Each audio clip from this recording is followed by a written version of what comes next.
Mutual fund கேட்டகரியில் மட்டும் பார்த்தீங்கன்னா லிக்விட் ஃபண்ட்ஸ் இருக்குது, ஓவர் நைட் ஃபண்ட்ஸ் இருக்குது, அல்ட்ரா ஷார்ட் டேர்ம் இருக்குது, ஷார்ட் டேர்ம் இருக்குது, அதுக்கப்புறம் corporate bond, credit risk, seasonal bond, டெட்டில் மட்டுமே இவ்வளோ வெரைட்டிஸ் இருக்குது. இதுக்கப்புறம் ஹைப்ரிட், இதுக்கப்புறம் ஈக்விட்டிஸ். ஸோ கேட்டகரிஸ் மட்டுமே பார்த்தீங்கன்னா கிட்டத்தட்ட ஒரு 20 கேட்டகரிஸ் இருக்குது.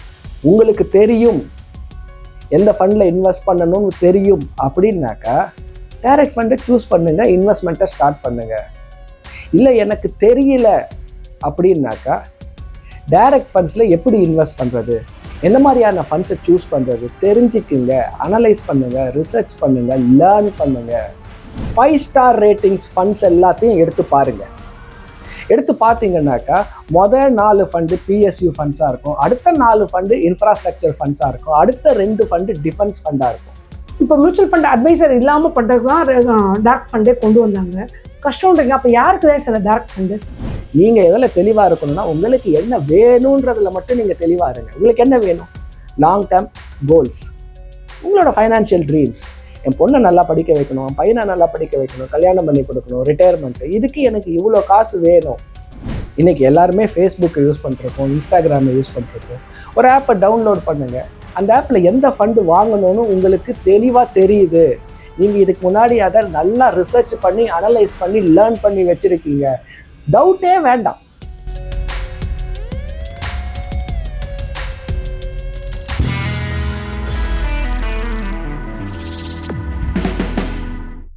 சார் வணக்கம்.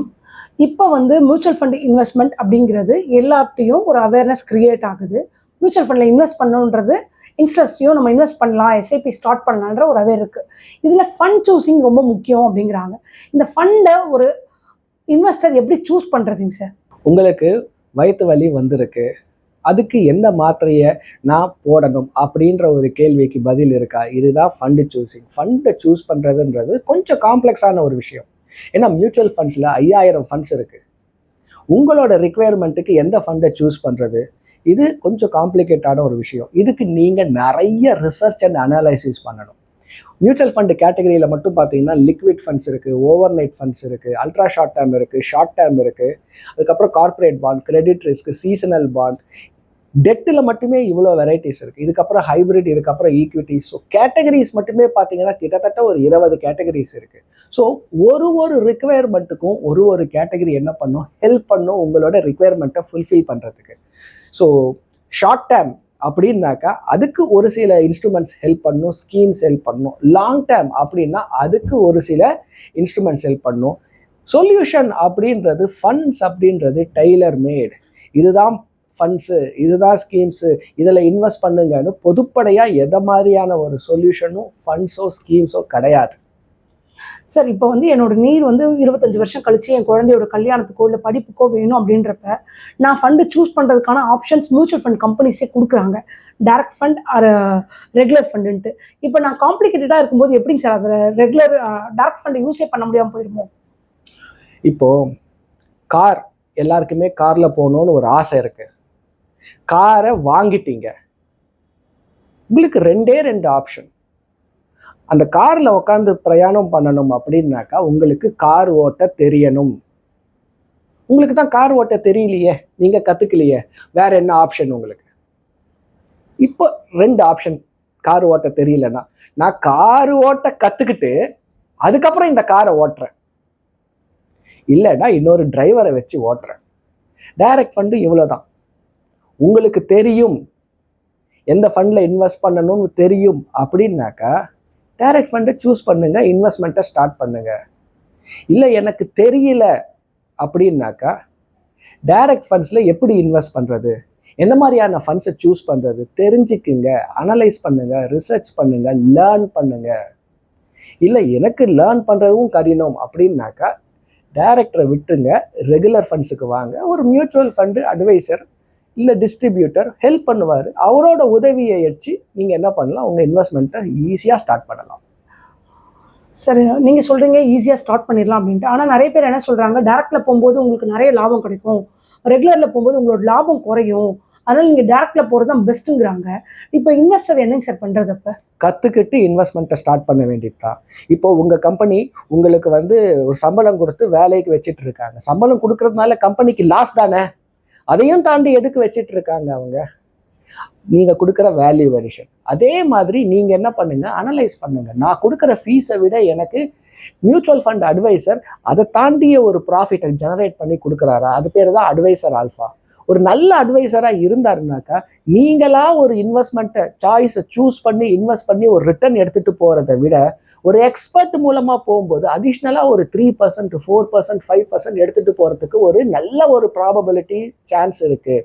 அப்படிப்பட்ட ஒரு அட்வைசர் கிடைச்சாருனாக்கா நீங்கள் ரெகுலர் ஃபண்ட்ஸில் போனாலும் நீங்கள் அவர் கொடுக்க போகிறது 1%, அதை தாண்டி அவர் எக்ஸ்ட்ரா ஒரு 4% சேவ் பண்ணி கொடுக்க சான்ஸ் இருக்குது. ஆனால் நிறைய ஃபண்டோட ரிட்டர்னை பார்த்து நம்ம இன்வெஸ்ட் பண்ணுறதுல எப்போவுமே ரிட்டர்னை பார்த்தும் நிறைய பேர் இன்வெஸ்ட் பண்ணுறாங்க. எப்படின்னா லாஸ்ட் 10 இயர்ஸில் ஒரு ஃபண்டு நல்லா பர்ஃபார்ம் பண்ணியிருக்கு அப்படின்னா அந்த ஃபண்டில் இன்வெஸ்ட் பண்ணலாமா, ஏன்னா லாஸ்ட் 10 இயர்ஸில் அந்த ஃபண்டு 30% ரிட்டர்ன் கொடுத்துருக்கு, இப்போ இன்வெஸ்ட் பண்ணால் இதுக்கப்புறமா அந்த ரிட்டர்ன் கிடைக்குமான்றது எப்படி சார் ஐடென்டிஃபை பண்ணுறது?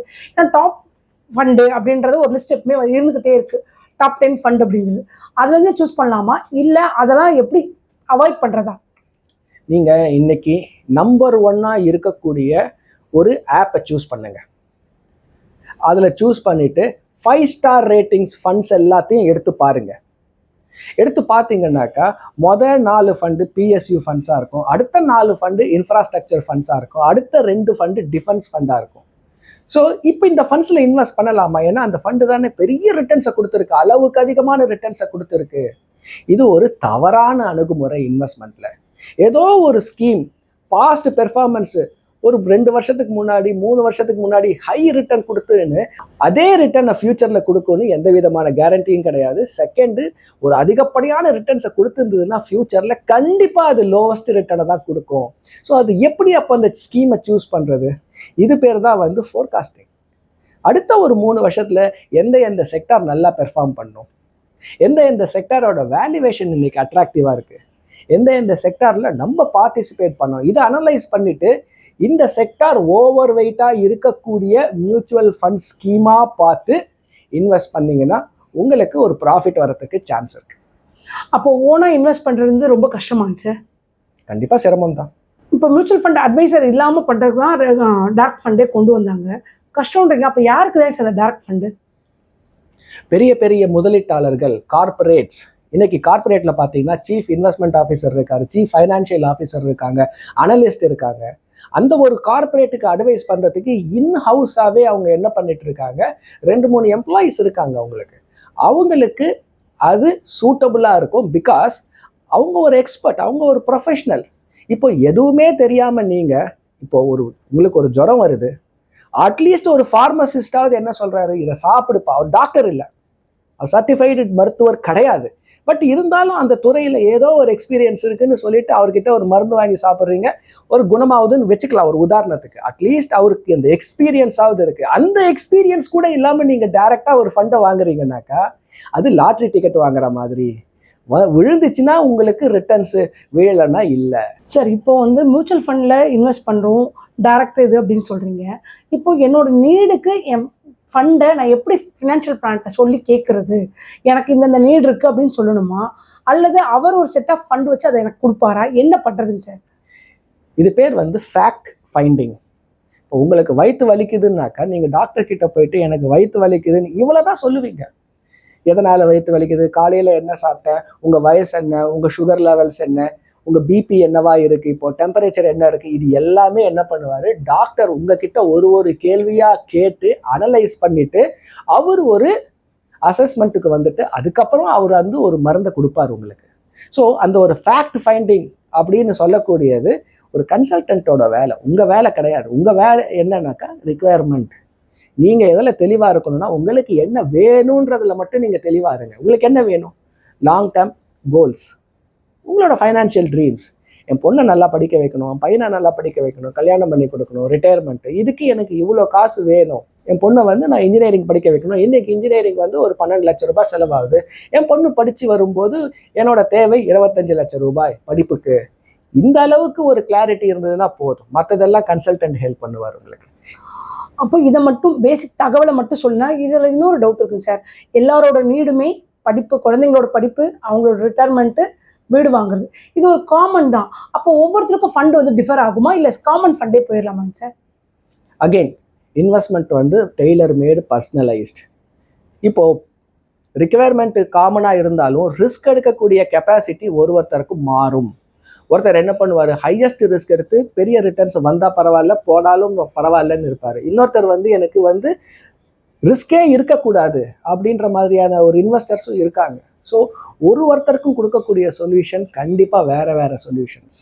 இப்போ ரிஸ்க் எடுக்கிறவங்க என்ன மாதிரி சொல்லணுங்க சார்? ஃபினான்ஷியல் பிளான்ட்ட போன்ட்டு நான் இவ்வளோ ரிஸ்க் எடுப்பேன், எனக்கு ரிஸ்க் எடுக்கிற கெப்பாசிட்டி எப்படிங்க சார் நான் ஃபிக்ஸ் பண்ணுறது?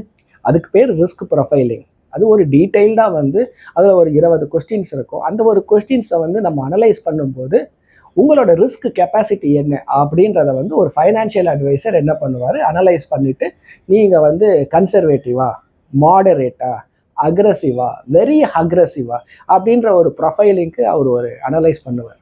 ஆப்பில் நிறைய இன்வெஸ்ட்மெண்ட் இப்போ வந்தாச்சு, ஆப்லேயே நம்ம இன்வெஸ்ட் பண்ணிக்கலாம். இப்போ ஆப்பில் இன்வெஸ்ட் பண்ணுறவங்க எந்த ஃபைனான்ஷியல் கன்சல்டன்ட்டையும் போக மாட்டாங்க, டேரெக்டாக ஆப்பில் போய் வாங்குவாங்க. இந்த மாதிரி இன்வெஸ்ட் பண்ணுறது எப்படிங்க சார் பார்க்குறது? மீன்ஸ் அவங்க கொடுக்குற ஃபண்டை அப்படியே எடுத்துக்கிறதா, எப்படி போடுறது சார்? ஏன்னா எனக்கு எல்லாமே ஆப் மூலமாக பண்ணுறதுக்கு வந்துருச்சு. அப்படிங்கிறப்ப அங்கே ஃபைனான்ஷியல் கண்டென்ட் இல்லாமல் நம்ம எப்படி பண்ணுறது? ரொம்ப சுலபம். இன்றைக்கி எல்லாருமே ஃபேஸ்புக்கை யூஸ் பண்ணிருக்கோம், இன்ஸ்டாகிராமை யூஸ் பண்ணிருக்கோம். ஒரு ஆப்பை டவுன்லோட் பண்ணுங்கள். அந்த ஆப்பில் எந்த ஃபண்டு வாங்கணும்னு உங்களுக்கு தெளிவாக தெரியுது. நீங்கள் இதுக்கு முன்னாடி அதை நல்லா ரிசர்ச் பண்ணி அனலைஸ் பண்ணி லேர்ன் பண்ணி வச்சுருக்கீங்க. டவுட்டே வேண்டாம், டைரெக்டாக அந்த ஃபண்டை வாங்கிட்டு போயிட்டே இருக்கலாம். இல்லை எனக்கு தெரியலை அப்படின்னாக்கா இது உங்களோட பணம், உங்களோட ரெஸ்பான்சிபிலிட்டி, உங்களோட டிசிஷன். அப்போ என்ன பண்ணணும், இன்னும் நல்லா அனலைஸ் பண்ணுங்கள். என்னோட ரிக்குவயர்மெண்ட் இது, இந்த ரிக்குவயர்மெண்ட்டுக்கு நான் எந்த ஃபண்டை சூஸ் பண்ணுறது, எந்த ஸ்கீமை சூஸ் பண்ணுறது. தயவு செஞ்சு உங்கள் ஃப்ரெண்ட்ஸுக்கிட்ட, ரிலேட்டிவ்ஸ் கிட்ட, நெய்பர்ஸ் கிட்ட டிஸ்கஸ் பண்ணுறதை விட்டுட்டு நீங்களாக அனலைஸ் பண்ணுங்கள். என் ஃப்ரெண்டு அதை வாங்குறான், என் ரிலேட்டிவ் இதை வாங்கியிருக்காருன்றதுக்கு பதிலாக எனக்கு இதுதான் ரிக்குவயர்மெண்ட், நான் எதை வாங்கணும் அப்படின்னு நீங்கள் அனலைஸ் பண்ணுங்கள், ரிசர்ச் பண்ணுங்கள், லேர்ன் பண்ணுங்கள். You will find an answer and you can invest. Sir ரொம்ப விரிவாக சொன்னீங்க சார், ரொம்ப நன்றிங்க சார். ரொம்ப நன்றி. தொடர்ந்து இணைஞ்சிருப்போம். வேறு ஏதாவது உங்களுக்கு கிளாரிஃபிகேஷன் டவுட்ஸ் இருந்ததுனாக்கா கமெண்ட்ஸில் போடுங்க. நீங்கள் அடுத்த எபிசோடில் அந்த கேள்விகளை எல்லாத்தையும் 1 by 1 எடுத்துக்கலாம்.